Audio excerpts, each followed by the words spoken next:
안녕하세요. 한류 소식과 해외 반응을 소개하는 정치클래스TV입니다. 오늘은 조명가게 K드라마 리뷰 강풀의 새로운 쇼에 흥미와 공포가 넘쳐나다란 제목의 인도 언론의 기사를 살펴보고 조명가게에 열광하는 인도 시청자 반응까지 살펴보겠습니다. 윤석열 12.3 내란이 좌우를 따지는 정치적 게임인가? 이 사태를 정치적 입장으로 보는 사람들은 일본이 독도가 일본 땅이라고 우기는 것을 정치적 논리라고 말하는 것과 같은 바보 같은 논리이고, 중국이 동북공정과 문화공정으로 한복과 김치를 자기들 것이라고 우기는 것이 정치적 생각의 차이라고 말하는 것과 같은 논리입니다. 이번 12.3 내란 사태는 우리나라 자유민주주의를 흔들고 중국처럼 독재국가나 일본처럼 민주주의를 표방한 전체주의 국가로 국가의 체제를 전복하려는 결국 반헌법적, 반민주적 범죄 행위입니다. 그리고 지금도 이 내란 사태는 내란 속에 윤석열이 체포, 감금되지 않았기 때문에 진행 중이고, 이 내란 잔당들이 무엇을 꿈꾸고 있을지 아직도 불안한 상황입니다. 결국 자유민주주의를 수호하고자 하는 90%의 국민과 극우 일베 집단과의 내전 상태인데, 이 상황을 그냥 정치게임이라 치부하고 강 건너 불구경하는 것처럼 이야기하는 것은 우리나라 국민이 아님을 스스로 인정하는 것입니다. 저는 이 사태가 이 지경까지 온 것에 우리의 책임도 너무나 크다고 생각합니다. 우리는 유튜브에서, SNS상에서 정말 상식적이지 않는 극우 일베들의 논리를 보면서도 그들의 행위를 방관해 왔습니다. 그리고 지금도 수많은 유튜버들이 자신들은 정치 유튜버가 아니라는 이유로 이 내란 사태에 전혀 입장을 내지 않고 있습니다. 이들은 내란 속의 윤석열이 내란에 성공해서 독재국가로 바뀌었어도 입을 다물고 살 것입니다.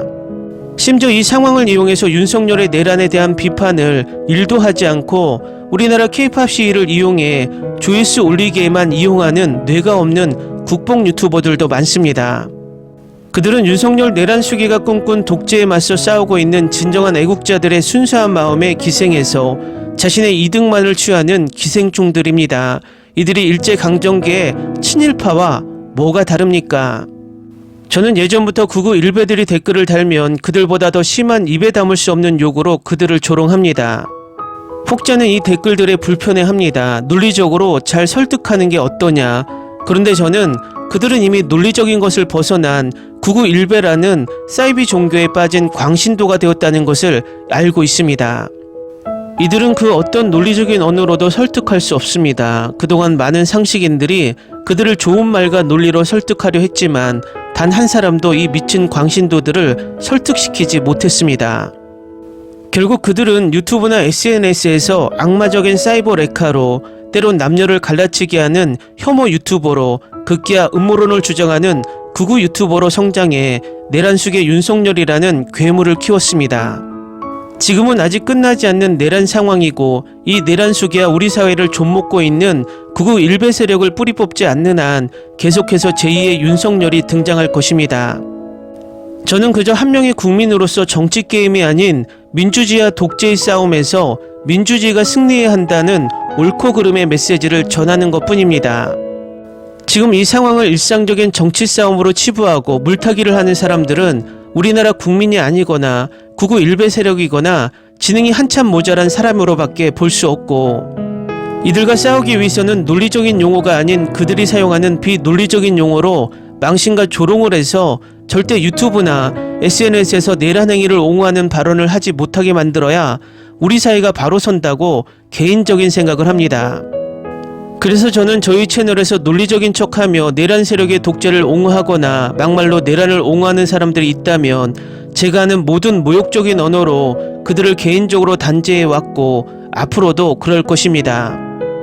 제가 가끔 극우 일베들에게 다는 댓글들이 불편하신 분들에게는 많은 양해를 부탁드립니다. 그럼 이제부터 본론으로 들어가겠습니다.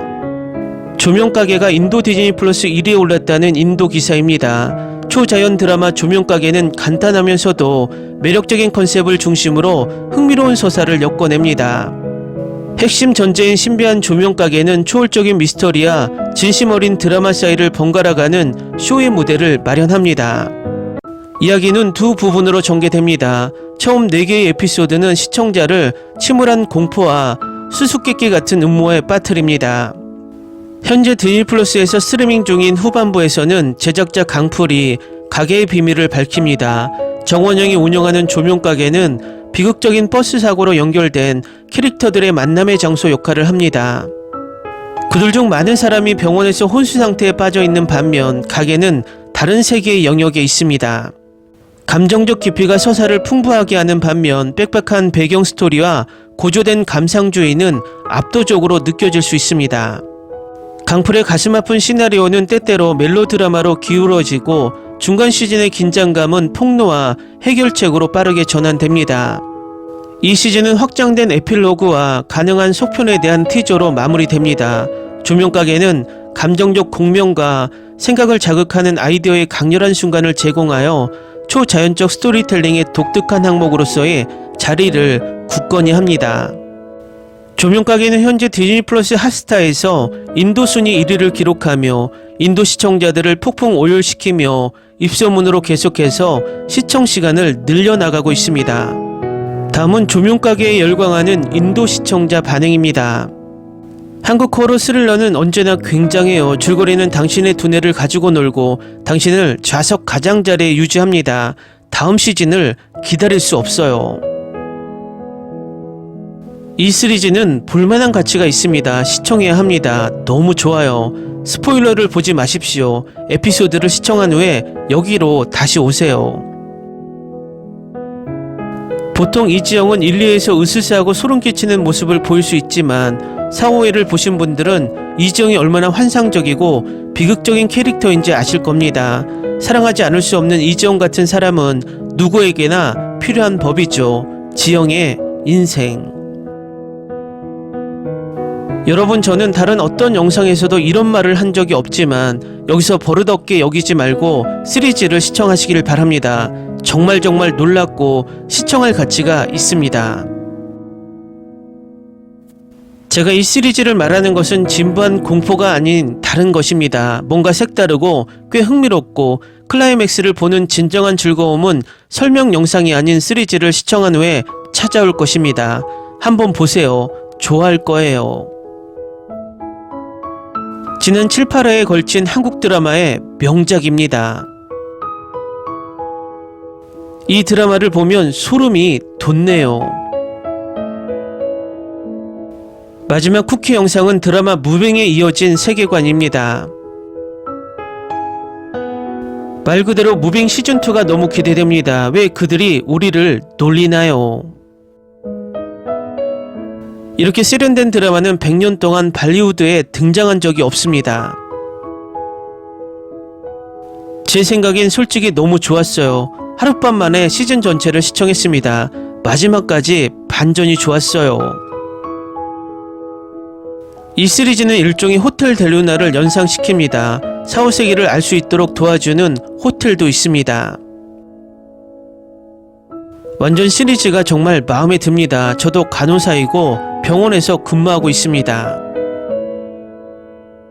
이 시리즈가 무빙과 콜라보하게 되어서 큰 소리로 환호했습니다. 첫 4화에서는 무슨 일이 일어나는지 정확히 알 수 없지만 5화에서는 모든 것이 하나로 합쳐지는 점이 마음에 들어요. 조명가게와 무빙이 같은 세계관에 있다는 사실이 밝혀지자 무빙 드라마에서 잔인하게 살해당한 재능 있는 사람들도 지금은 저승에서 살고 있는지 궁금해졌습니다.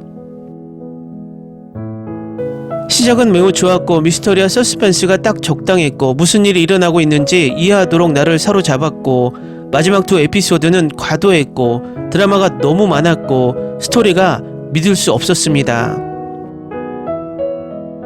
이 드라마는 처음부터 끝까지 걸작이에요. 스토리가 대단하고 배우들도 훌륭해요. 시즌2가 나올 가능성이 있나요? 저는 전적으로 찬성이에요.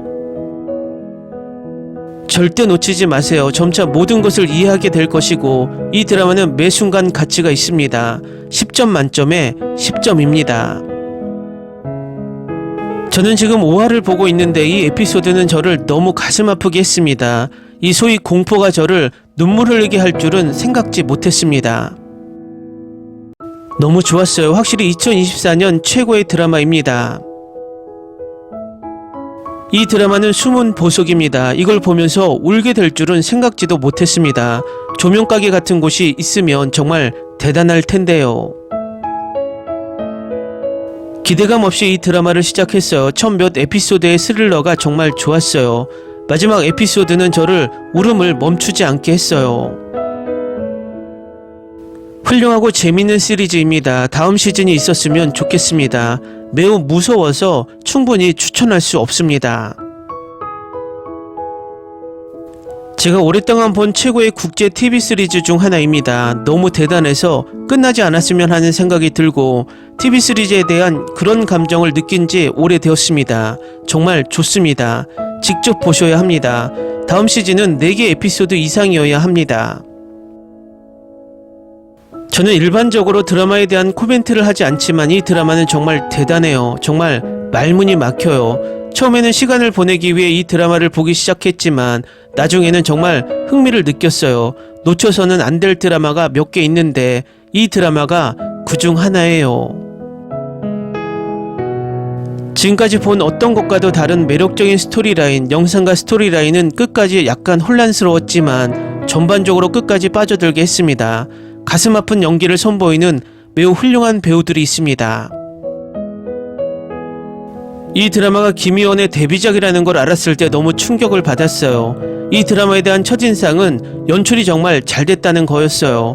감독이 10년 넘게 연출을 했을 거라고 생각했는데 정말 감명받았고 캐스트도 너무 완벽했고 스토리라인도 완벽했어요. 독특하면서도 관련성이 있는 개념이 완벽하고 매혹적인 방식으로 제시되는 것을 보는 것은 놀라운 일입니다. 댓글 반응 잘 보셨나요? 어쩌면 4, 5세기를 보여주는 또 그 경계를 보여주는 스토리가 인도인들에게 더 흥미를 일으켰을 것 같습니다. 지금 한류는 대단히 중요한 시기입니다. 아시아에서 가장 인구가 많고 향후 발전성이 큰 인도에서 한류의 도약은 우리나라 소프트 파워 면에서 상당히 중요합니다. 그래서 글로벌 OTT들이 인도 OTT 시장의 패권을 차지하기 위해서 전쟁을 치르고 있습니다.